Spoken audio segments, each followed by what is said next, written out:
So hi, on the Grind podcast. I'm Shane. I'm Glory. And we're here with... I'm Karen. Our first questions today about our upcoming EP, My World. So congrats on that, by the way. How do you feel about the response, the announcement so far? Well, it's been really good, actually. I didn't expect... it's just nice to see your music connecting to people, you know what I mean? Like, I came from Brazil, and, you know, because I'm Brazilian, I'm so used to people not know who I am, and also, like, it's a very far away place to listen, like, to someone else's songs. So it's just nice the fact that people are actually connecting to my songs, you know, like, and yeah, it's very exciting, actually, really exciting. Hell yeah. Wonderful. We didn't get to hear the whole EP, but the singles so far have been awesome. Yes. I discovered you when you put out Sick Ride before you signed to Hopeless. It wow. Stumbled across my For You page. So I've been following you since then. So I'm stoked to be chatting with you now. And congrats. Thank you, Shane. Of course. Congrats on the signing to Hopeless. I mean, it makes perfect sense. Oh, no, I totally agree. Like, I'm a huge fan of Hopeless, and like, it's just so awesome to be recognized by them as well. Like, you know, it has been a long journey for me to be, you know, until I'm here. So yeah, it's awesome. I think it's also a great fit. So thank you. I really appreciate that. Of course. Hell yeah. So wonderful. So is there any meaning behind the EP title or cover art? Well, yeah, the cover art, I always kind of like the, when I was starting with the artist, you know, I really wanted something that kind of have been related to already what I'm doing, because I'm also a graphic designer, so I'm also doing I do all my own assets and stuff like that. So when I kind of to be already in the same world that I was doing, which is kind of like zine vibes, I've been in a very zine kind of like copy, you know, textures and stuff like that. I really wanted to work with that, which is kind of like a very DIY thing to do as a punk rocker. It's a very punk of me trying to work around that, you know what I mean? Yeah. And, you know, the name of the EP, In My World, is literally because that's like, it's almost like showing the short version of me and what I've been through all these years trying to do music, you know, like all the struggles, and like it's basically saying, hey guys, nice to meet you, I'm Karen Dió, and that's my world, you know, like a very short introduction about me and what have been happening, especially in the last, I don't know, five years, like through the pandemic times.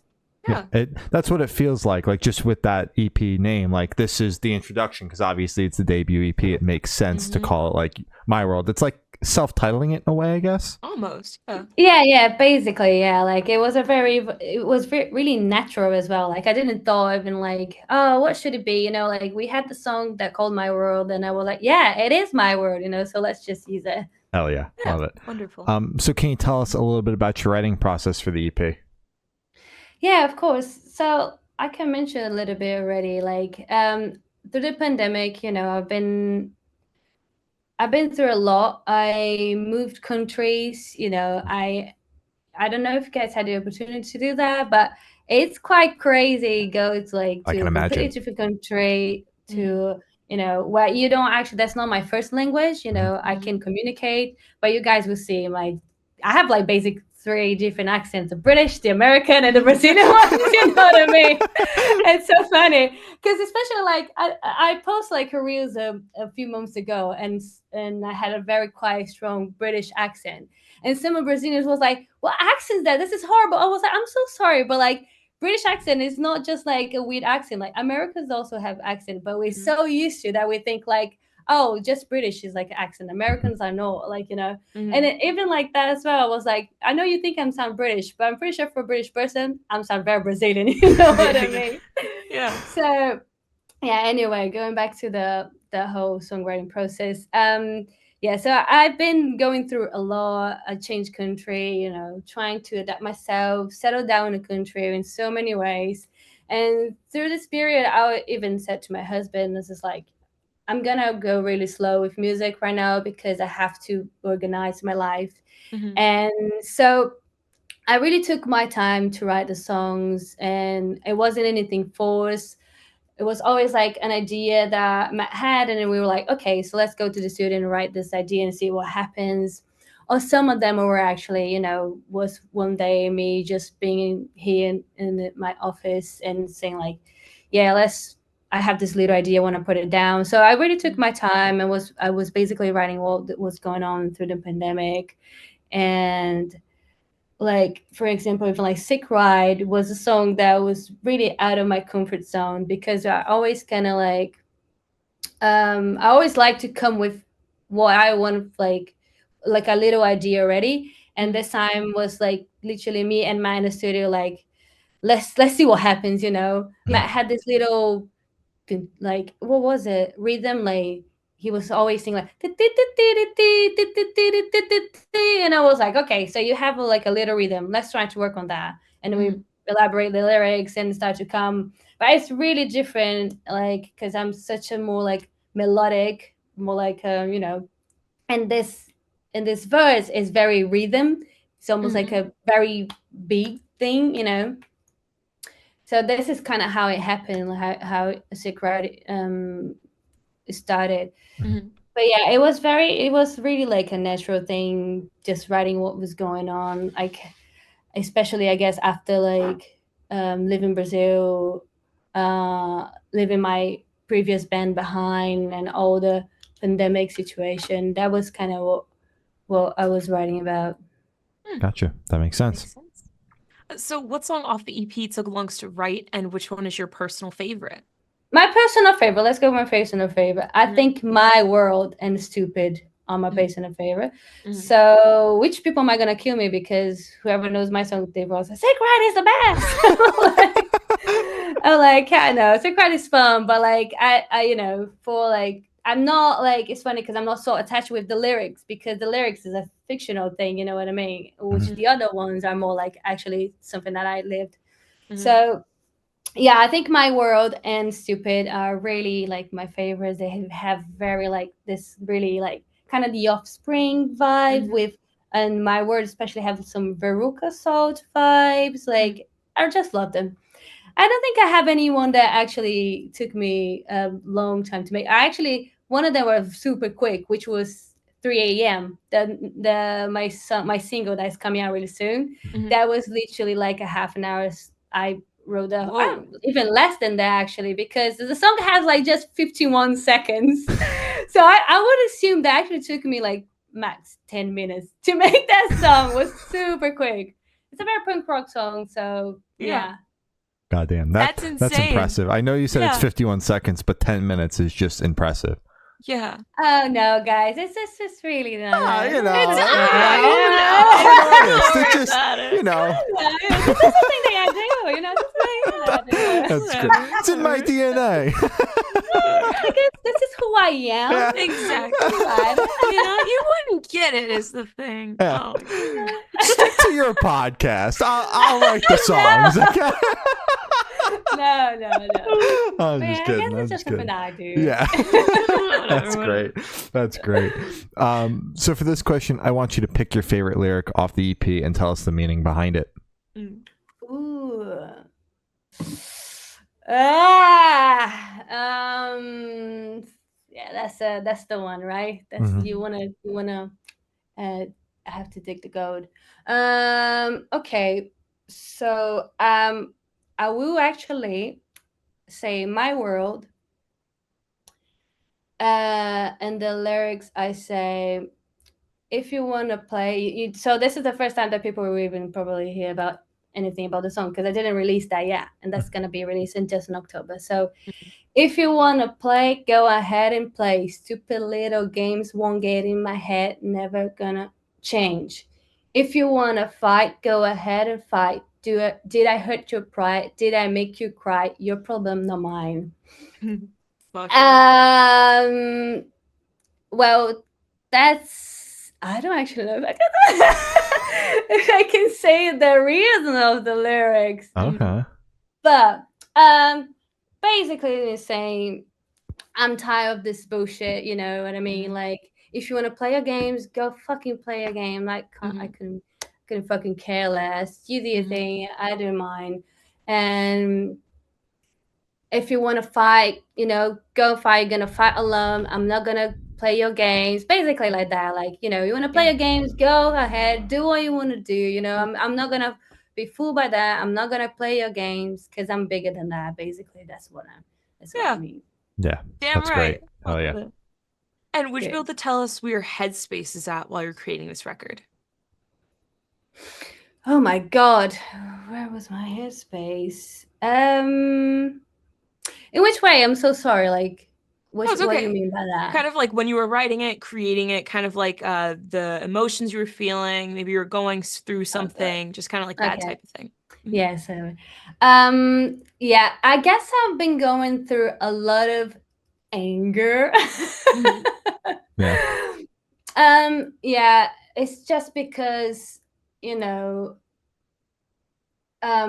things that happen in life and in the place that I am, I feel like you know it's basically like what we were saying in the previous lyrics. I guess I wasn't really like mad and angry about things that are not true, about Mhm. that what's happening in my life. And yeah, so I guess basically that's what I was feeling. I was just especially frustrated, Hmm. Mhm. very frustrated of not having control of stuff. But at the same time, that was great lesson learned because you can't control everything. So you kind of Yeah. just have to let it go and the truth like come, So, Mhm. but like I feel like I'm very frustrated and angry about situations in my life. So this is basically what I wrote about. Mhm. Gotcha. So you just basically like use the art as like your outlet, your therapy throughout that. Always. Mhm. Yeah, it's just very interesting as well because sometimes I even when I'm writing songs, I feel like I'm writing something to myself in the future. Even sometimes when I'm writing some lyrics, it doesn't sometimes make sense for me now. But later on, like when I listen to the song, I'm like, okay, if Karen, you're already telling yourself a message here. Yeah. Yeah. Which psychologically probably have the meanings, but I don't know. But it's very interesting. But yeah, that's what I was doing, Yeah. definitely. Gotcha. Love when that happens. Yeah. So how do you recommend your fans to listen to this EP for the first time? Should you do it in the car with friends, in the dark with headphones on? Is workout EP, party EP? What do you personally recommend? Ooh, I would love, if you could listen to the EP like old times. Like I know I look quite young, but I'm 33 years old, so it has been like 3 decades and a little bit more. Mhm. And at that time, you would get the album, sit on the floor, read the lyrics, and pay attention. So I guess that's how I would say for you to do it. Get your headphones plugged in, go Mhm. to your favorite app, get the lyrics on, scream anywhere, and read them. And that's how I would say to them to do it. Oh yeah. Wonderful. Lock in. It's only an EP. It's not that long. Yeah, exactly. And on. two of the songs are less than a minute. So like it's Mhm. gonna be super quick. Yeah, there you Yeah. There you go. Definitely. And this one should be super, super quick off the top of your head. I want you to describe this EP for new listeners in 3 words. No more, no less. Okay. Angry, energetic, and fast. Oh, wonderful. Wonderful. Hell yeah. So in that same train of thought, is there a certain feeling or emotion you want listeners to have while going through the EP? I assume they would be pumped. Mhm. Yeah, so like it doesn't matter in which way, they probably would be very pumped, like pumped to like play guitar, or pumped to go and do some workout, or pumped enough to like be brave and do whatever they want to do. Mhm. Gotcha. Yeah, I think it's got that energy. for sure. Yeah. Yeah. Mhm. And are you able to touch on any particularly challenging or standout moments during the creation of this EP, positive or negative? Positive. I think I would say, especially for me, to overcome some of my difficulties. I have quite a lot of like psychologically moments, like doing therapies and stuff. Mhm. And I feel like it was really nice writing this EP was more like about letting things go, with not just like trust the process and let things go, whatever that was. I think yeah, it just made me feel like a more stronger person in a Mhm. way, like don't care very much about what people are gonna say anymore. Mhm. You know what I mean? If you like me, you like me. If you don't, you won't. So basically like that. Yeah. Yeah, I get yeah. that. Now, That's my world, you know what I Yeah. mean? That's my Damn world. right. Yeah. Yeah. Now, do you transcend, like, do you carry that mindset with you, obviously in real life, but on social media as well, like with reading comments and things of that nature? Do you read comments, respond to people, like, or do you draw the line at some point? I had to. That was a very good connection about what we were talking. Yeah. So because in the beginning of the year was I had like some audience, like, in my social media, but not very big. And because I went viral, then I did go all of a sudden like 70K in one day, you know what I mean? And like 3 million plays. So that gets attention to people that will like you, and also go in front of the people that probably won't like you for their own reasons, like that's not my fault. So because of that, I did had quite a lot good and also quite substantial bad and negative thoughts, comments on my socials. But that was great because that actually made me rethink so many stuff, about when people comes to you and say a negative thing about whatever you're doing online. This is never your fault, and this is never about you. It's always about them.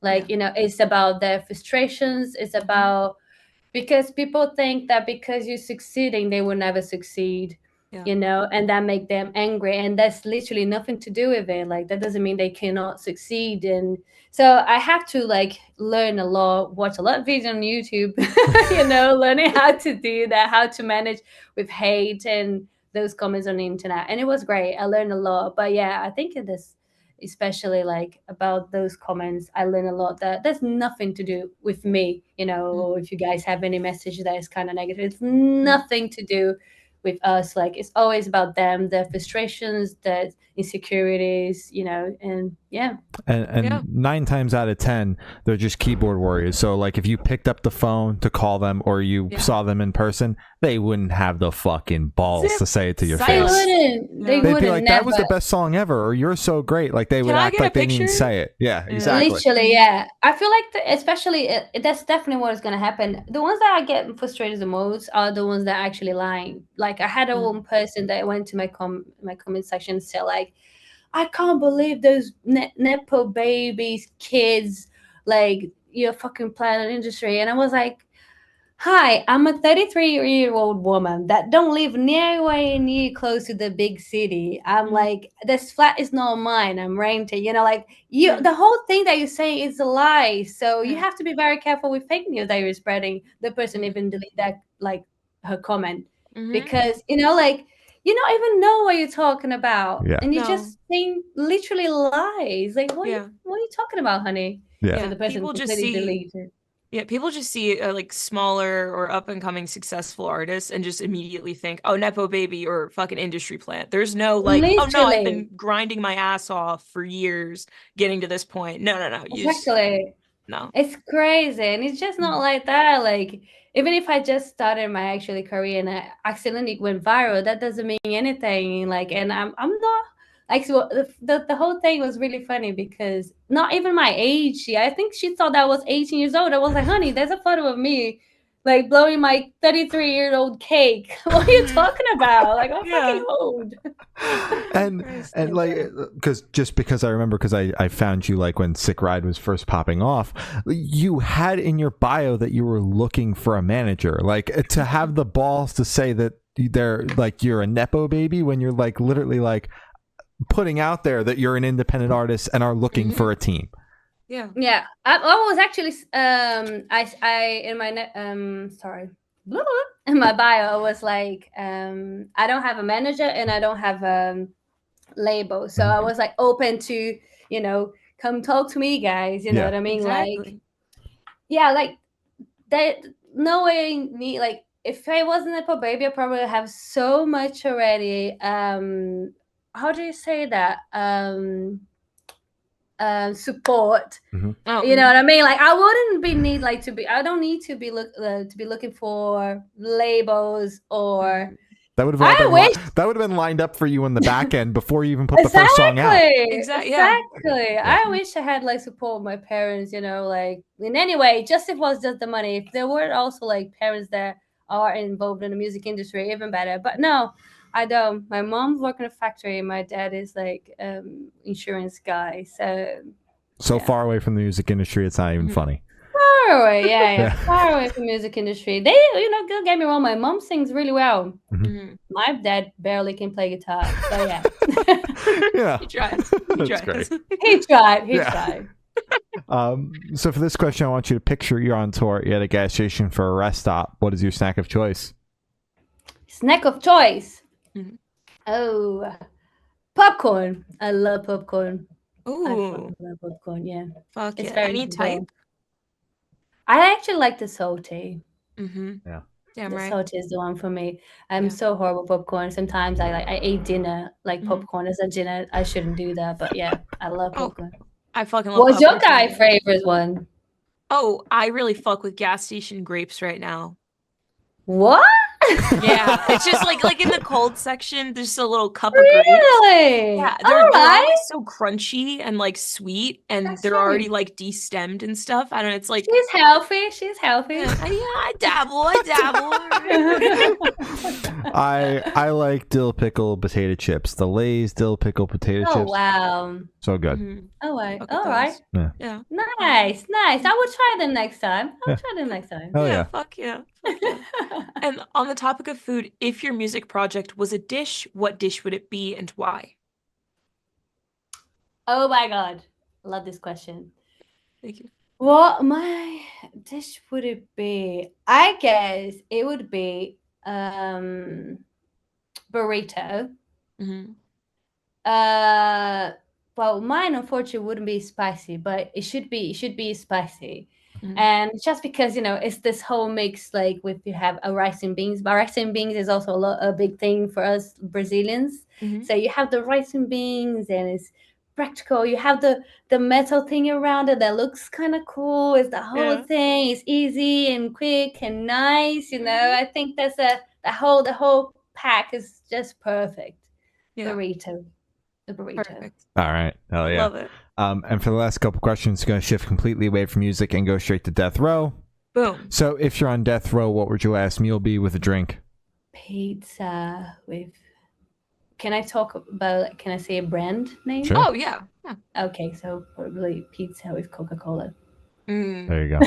Hell yeah. Yeah. Really nice ice Coca-Cola. Hell yeah. Classic. Yeah. And if you could live in one fictional world for a week, where would you live? Scott Pilgrim world. Scott Pilgrim? Yeah. Yeah. Is it valid? Scott Pilgrim world? Yeah. Yes, 100%. I rarely hear that answer, and it makes me so happy. I love that. I love that movie, and I love that series, book series. Me so too. Yeah, it's so good. I would love to live in that fictional world. Shout out Michael Cera. Yeah. Play my music in the movie one day. Hopefully, I don't know. We never know. Yeah, damn right. Damn amazing. That'd be so fucking cool. Yeah. And I've asked the last question. Every single person that we've spoken to have said that is the most important question. What's your favorite color? Oh my god. Green. I could have guessed by the nails. Yeah. That tracks. Yeah. Yeah. I've been in a very green phase right now. So yeah, green, pink. Pink is almost right there as well. But green has been such a very strong color right now for me. Hell yeah. Wonderful. So that too. Yeah. So as I said, that's all the questions you have today. Is there anything that you would like to plug? I would like to promote my next single, which is called 3 a.m. It's coming out really soon now. And it's a very short punk rock song, 51 seconds. It's just ready to kick your ass very soon.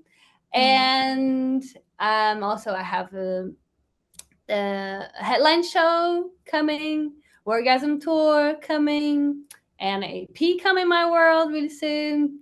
Yeah, a lot going on. So follow me on social media if you like what you see. And there's a lot going on. And it'll be awesome to have you guys there to grow with me. Hell yeah. All right. Well, thank you, Sal. It's been Karen Dió, and we have been the Good Noise Podcast.